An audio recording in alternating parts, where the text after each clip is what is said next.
Hello hi viewers, welcome to #you. This is Karthik. So ఈరోజు మనందరికీ తెలుసు మళ్ళీ ఇంకొక నోటీస్ రానే వచ్చింది. అది రాదు అని మీరు ఎక్స్పెక్ట్ చేస్తే పప్పులో కాలేసినట్టే, ఎందుకంటే వస్తాయి. చంద్రబాబు గారి పాలన ఉన్నంత వరకు వస్తాయని ఆయనకి తెలుసు. సో ఈసారి కూడా కొత్తది వచ్చింది. అండ్ మన ముందు కామన్ ఓటర్ ఉన్నారో అసలు తెలుసుకొని మాట్లాడదాం. మ్యామ్, ఫస్ట్ క్వశ్చన్స్ వచ్చేస్తున్నాయి నోట్ల నుంచి. First of all Chandrababu Naidu గారు ఉంటే నోటీసులు రావు, అంబటి రాంబాబు ఉంటే నోటీసులు వస్తాయి.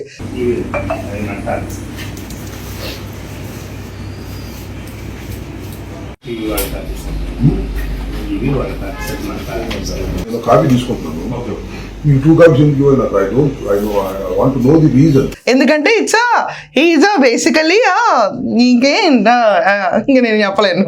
Okay so Ambati Rambabu is నేనేం అనలేదు ఇంకా, సో నన్నేం అనలేరు.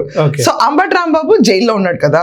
సో జైల్లో ఉన్న తర్వాత బయటకు వచ్చిన తర్వాత అతనికి బయట ర్యాలీలు తీసుకుంటా నడుచుకుంటా నువ్వు రాకూడదు అంటే రుబాబ్ చేసుకుంటా వచ్చాడు ఆ రోజు. ఏమైనా నాకు 10 మంది ఫ్యాన్స్ ఉంటారా, నా ఫ్యాన్స్ అనే వాళ్ళు నాతో రారా, రోడ్డు మీద కార్లు వెళ్తున్నాయి, నాకే ఇంత ఏంటంటే లేకపోతే ఇక్కడ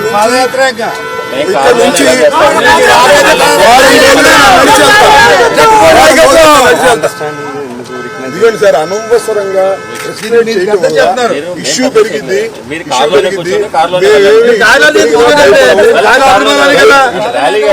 లేదు, మీరు వెళ్ళండి, కార్లోనే వెళ్ళండి.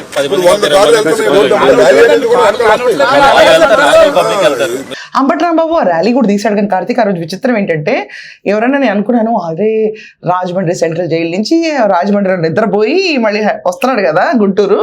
వస్తుంటే అంబటి రాంబాబుకి పెద్ద పెద్ద దండలు, క్రేన్లో దండలు తీసుకొచ్చేస్తారు కదా. ఆ లెవెల్లో కాపు టైగర్ వస్తే బయటకి ఇంత ఉంటాయేమో అనుకున్నాను నేను. తీరా చూస్తే ఏం లేదు. అంటే ఇంట్లో మనం బట్టలు కుట్టిన దారం ఉంటుంది కదా, ఆ దారంతో బంతిపూలు ఇలా కట్టి ఆ దండ వేస్తారు ఎక్కడికక్కడ. బంతిపూ దండలు అంటే లిటరలీ 20 రూపీస్ మొర. అంబటి రాంబాబుకి 20 రూపాయలు మొరలు వేసుకుని దండలు వేసుకొచ్చి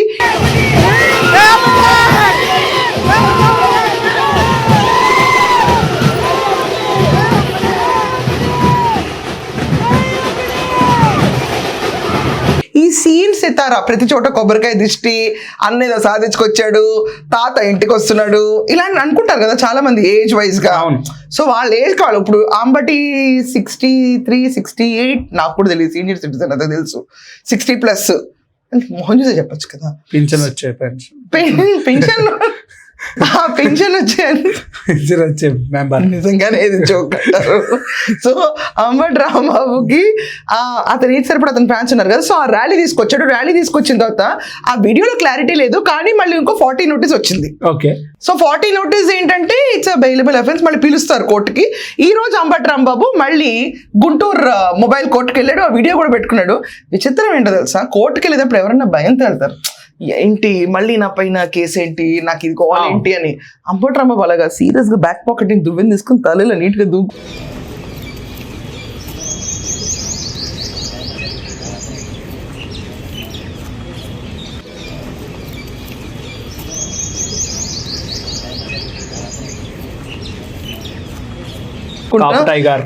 కాపు టైగర్ కొంచెం గడ్డ కూడా గీకోవాల్సింది, ఇలా దూకోవాల్సింది. పులులు, సింహాలు, ఆడి గడ్డలు ఉంటాయి కదా, దూకుని అలా వెళ్ళాల్సింది. అంత కూల్గా మళ్ళీ వెళ్తే దారిలో కూడా కొన్ని ఫోటోలు ఇచ్చుకుంటా, స్టిల్ ఇచ్చుకుంటూ వెళ్ళాడు.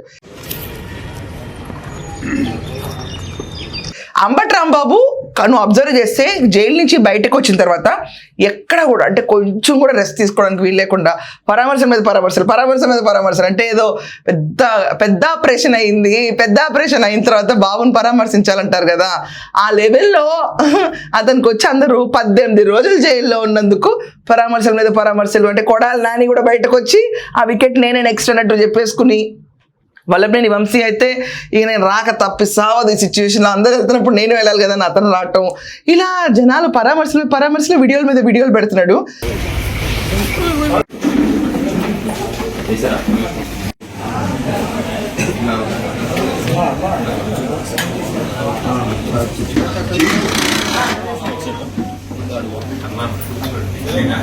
అండ్ ఏమైందంటే సడన్ గా ఇతని గంట ఎక్కడ లేని హైప్ హైప్, దాని తర్వాత సెర్చ్ ఇంజిన్ అల్గారిథమ్స్లో అంబటి పేరు సెర్చ్లోకి రావటం ఇదంతా జరిగింది.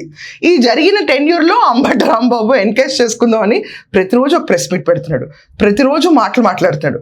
నా భయం వల్ల ఏంటంటే ఇప్పుడు 40 నోటీస్ ఓకే, ఈ మాట్లాడే మాటల్లో మళ్ళీ ఏదో ఒకటి డొల్లేస్తాడు. మాకు అలవాటు ఒకటి ఏదో ఒకటి వెళ్ళిపోద్ది అని చెప్పి మళ్ళీ ఇంటికి వెళ్ళిపోయి ఐఎమ్ వెరీ సారీ యాక్చువల్లీ, ఎవరైనా పశ్చాత్తాపడినాడు కంటే మంచోడు ఎవరైనా ఉంటాడా, ప్లీజ్ యార్ కన్సిడర్ మీ, నాకు తెలుసు రాజమండ్రి జైల్లో ఎలా ఉంటుందో, ఆల్రెడీ జారి పడ్డా, ఇలాంటి కబుర్లన్నీ చెప్తాడు మళ్ళీ. సో అతను మళ్ళీ తీసుకెళ్ళి జైలు జీవితం ఉంటుందేమో అని నా భయం. ఎందుకంటే చాలా లూజ్, మనం ఎక్కడొక్కడ మిస్టేక్స్ చేస్తాం అంతంత మాట్లాడేటప్పుడు. సో అంబటి రాంబాబు ఏంటి ఇప్పుడు ఎక్కడ చూసినా ఒకే విషయం గురించి పోరాడుతున్నాడు. ఏంటి, నన్ను జైలుకి తీసుకెళ్లారు, ఓకే ఫైన్, నా కాళ్ళు చీల్చారు, ఓకే ఫైన్, దానిపైన నేను కేసు వేసుకుంటా, నన్ను కొట్టడానికి వచ్చారు కానీ కొట్టలేదు, నేను బాత్రూంలో జారిపడ్డా, నా దెబ్బ ఇది. 2:30కి నన్ను లెగ్గొట్టి కానిస్టేబుల్ గంగా వెంకటేశ్వర్లు పైకి తీసుకెళ్లారు. నేను కోర్టులో కూడా చెప్పా, ఇద్దరు కలిసి కొట్టడానికి ప్రయత్నం చేశారు. మళ్ళీ ఎందుకు అనుకున్నారో మాకు తెలియదు, వెనక్కి వచ్చేసారు, కూర్చోబెట్టారు, కాళ్ళు పగలు తీశారు. 2 కానిస్టేబుల్స్ కూడా ఉన్నారు, వాళ్ళు ఎవరో నాకు తెలుసు, పేర్లు కూడా తెలుసు. దీని మీద న్యాయస్థానానికి వెళ్తాను. ఇదంతా పక్కన పెడితే అంబటి రాంబాబు ఏమంటున్నాడు, నా ఇంటి పైన జరిగిన 7 గంటల దాడికి పోలీసులు ఎవరో ఎందుకేం చేయలేదు, సో దానికి మేము పవర్లోకి వస్తాము, మేము వచ్చినా చూపిస్తాం, వచ్చినప్పుడు తర్వాత అంట ఇప్పుడేం చేయరంట. మళ్ళా మా పుస్తకమయ్య రాజ్యం అప్పుడు ఏమవుతారయ్యా మీరు చేసిన పాపాలకి. ఒక్కసారి కాస్త రాత్రి కొట్టిదన పోయినప్పుడు బుర్ర పెట్టి గుడ్డి మీద చేస్తున్న ఆలోచించుకోండి బాబు. మీరు చేస్తున్నటువంటి అఘాయిత్యాలకి, మీరు చేస్తున్నటువంటి ఘోరాలకి, మీరు చేస్తున్నటువంటి ఈ పాపాలకి తప్పనిసరిగా మూల్యం చెల్లించక తప్పదు. అతను వచ్చిన తర్వాత అంట ఇప్పుడు ఏం లేదు కదా మేము చేయడానికి. ఓకే సో మ్యామ్ యూట్యూబ్ ఛానల్లో కూడా క్వాలిటీ తగ్గిపోయింది, మాటలు కూడా సరిగ్గా రావట్లేదు. AI జనరేటెడ్ ఇమేజెస్ పెడుతున్నారు, ఎడిటర్స్ కూడా పెద్ద ఫుల్ ఫోక్, అంటే ఆఫీస్ బద్దలు కొట్టారు కదా, సిస్టమ్స్ అన్ని పోయి మళ్ళీ హైర్ చేసుకోవాలి, అవుట్ సోర్స్ చేయడం ఇష్టం ఉండకపోవచ్చు, he doesn't want his content to be handled by someone ఏమో, చాలా ఇష్యూస్ ఉంటాయి కదా. సో ఈ లెవెల్లో అంబటి రాంబాబు ఉన్నాడు. బట్ ఇవాళ మళ్ళీ మొబైల్ కోర్టుకి అంబటి రాంబాబు వెళ్ళాడు. ఆ విజువల్స్ కూడా ఎడిటర్ మీరు వేసి తీరాలి, తలదూకునే విజువల్స్ వేయకపోతే ఇందాకేస్తే మళ్ళీ ఎప్పుడు వేయండి.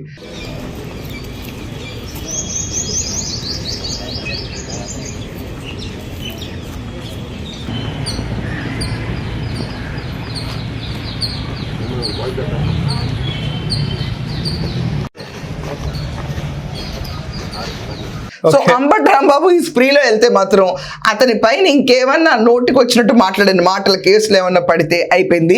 ఇదంతా కాకుండా లిక్కర్ లాజిస్టిక్స్ విషయంలో అంబటి రాంబాబు పాత్ర ఉందని పేపర్లు మొత్తం గొల్లుమంటే ఏమనుకుంటున్నారు నా గురించి ఒక వీడియో పెట్టేటప్పుడు.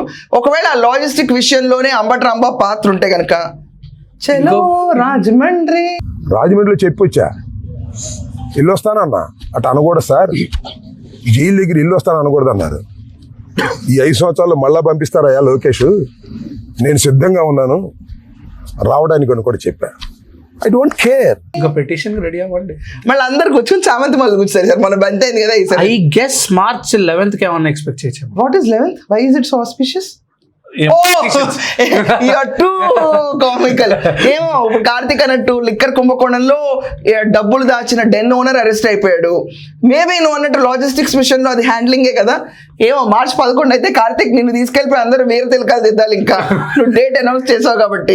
అలా కాదు అంటే మ్యామ్, నాది కూడా ఒక ప్రిడిక్షన్ రైట్ అయింది మొన్న జగన్ గారి 11 నిమిషాలు అందుకే ఉన్నారు. ఈసారి నువ్వు March 11th అంబటి రాంబాబుని సిట్ వాళ్ళు లిక్కర్ లాజిస్టిక్స్ కేసులో కనుక తీసుకెళ్లి విచారిస్తే. ఓకే ఓకే మ్యామ్, నాకు ఇంకో డౌట్, అంటే మీరు జగన్ గారి మీద ఎవరి మీద అంటే నిజాలు బయట పెట్టడానికి మీరు ఎప్పుడు వెనకాడరని మా అందరికీ తెలుసు. ఇప్పుడు ఏమైంది? అంబటి రాంబాబు గారి విషయానికి వస్తే మీరు చాలా కూల్ అయిపోతారు, చాలా ప్రశాంతంగా అయిపోతారు. అరే అంబటి రాంబాబు గారి విషయంలో చెప్పడానికి ఏం లేదా, ఫ్రాంక్లీ స్పీకింగ్. ఆయన అన్నాడు జైలుకి వెళ్ళాడు, ఆయన అంటాడు తిట్టించుకుంటాడు, ఆయన మాట్లాడతాడు దువ్వించుకుంటారు, ఆయన దేనికన్నా రెడీ అంటారు. అంబటి రాంబాబు మీద నాకు ఒపీనియన్ ఉంది, ఎప్పుడు నేను చెప్తున్నాను. అంబటి రాంబాబు మాట్లాడితే నెగిటివ్ పర్స్పెక్ట్ ఎప్పుడు ఉంటుంది ఒక పర్సన్కి, కాయిన్ అదర్ సైడ్ కూడా ఉంటుంది డెఫినెట్గా. So other side of the coin నేను ఎప్పుడు చెప్తాను అంబటి రాంబాబు గారి గురించి ఏంటంటే, ఏం చెప్పాలనుకుంటున్నాడు అది అబద్ధమైనా నిజమైనా, నువ్వు నమ్మినా నమ్మకపోయినా అది వేరే విషయం. అది పక్కన పెడితే క్లియర్గా చెప్తాడు. ఆ Clarity. క్లారిటీ విపరీతంగా ఉంది అంబటి రాంబాబు స్పీచెస్లో. అబద్ధాలను కూడా చాలా క్లియర్గా చెప్పగలుగుతాడు. సో ఆ క్లారిటీ ఉంది. అంటే ఎక్కడెక్కడి నుంచో ఏదేదో వేగ్ థాట్స్ వేసుకున్నాడు. క్లియర్గా ప్రాపర్గా ఉన్నట్టే. Line by line comma full stop పెడతాడు. కానీ నేను మళ్ళీ చెప్తున్నాను, అంటే ఈ వీడియో చేసినప్పుడు నేను మళ్ళీ చెప్తున్నాను, let us talk to the point. తీసుకొచ్చి అంబటి రాంబాబు విషయంలో సంజన, సుకన్య అనే పేర్లు పెట్టి కమెంట్స్ రాస్తుంటే I really want to tell TDP favourable people అవనండి, న్యూట్రల్ అవనండి, లాస్ట్ టైం ఏపీలో ఇలాగే ఫ్లోర్ ఆఫ్ ద హౌస్లో నారా భువనేశ్వర్ గారిని అంటే అందరం చివుక్కుమన్నాం, ఇలా అనకూడదు మనం అని చెప్పి. Character is character for men or women, and దీంట్లో అదర్ ఉమెన్ పేరు కూడా ఉంది. And the character is even for this man. చేశారని మనం చేయకూడదు, అది మన సంస్కారం తెలియజేస్తుంది. So I kindly request everyone, రాయకండి అలా సంజన, సుకన్య. ఇది ఒక్కటి నాకు బిలో ద బెల్ట్ నచ్చలేదు. ఫర్ దట్ మ్యాటర్ ఈయన ఒక్క విషయం కాదు, ఎవరి విషయంలో అన్నా కూడా ఉమెన్ నేమ్ అవాయిడ్ చేసి ఏమన్నా రాయండి మీ కమెంట్స్.